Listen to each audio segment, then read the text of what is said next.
মা ডাক দিয়ে বলবে, কি বলছিস, তুই আমার সেই সন্তান? মা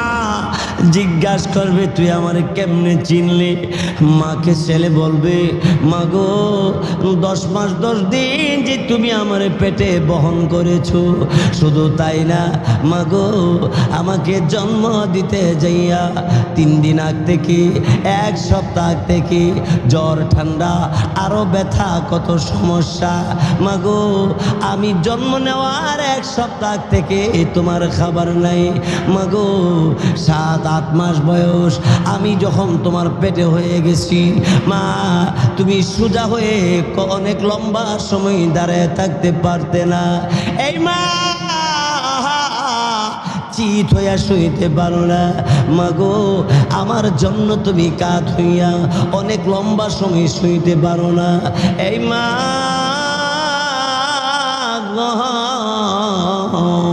আমার জন্য এত কষ্ট, শুধু তাই নয় আমাকে জন্ম দিতে যাইয়া তোমার শরীরের তাজা তাজা লাল রক্ত জমিন লাল হয়ে গেল,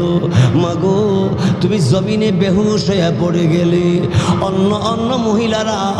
তোমাকে ধরে ধরে বসায়া দেওয়ার পরে, এই মা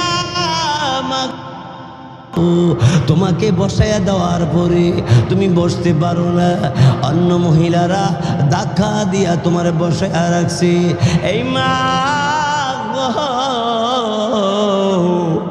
এইবার তোমার সমস্ত শরীরে ব্যথা,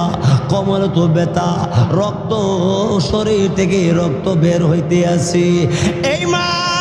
মাগো এত কষ্ট যে তুমি আমার জন্য করেছিলে গো মা,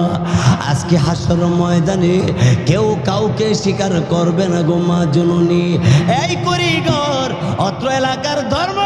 মুসলমান পুরুষ আর নারীরা ভালো করে শোনেন, হাসর ময়দানে একজন আরেকজনের বোঝা বহন করবে না,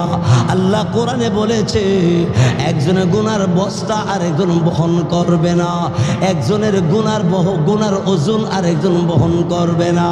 শুধু তাই নয় আল্লাহ রাব্বুল আলামিন তিনি বলেন একজন আরেকজনের পরিচয়ও দিবে না, কারণ পরিচয় দিলে যদি তার সঙ্গে আলোচনা করতে যাইয়া নেক দেওয়ার লাগে, এই ডরে চিনার পরেও একজন আরেকজনকে পরিচয় দিবে না, এই কথাটা আল্লাহ কোরআনে বলছেন, ইয়াউমা ইয়াফিরুল মারউ মিন আখিহি ওয়া উম্মিহি।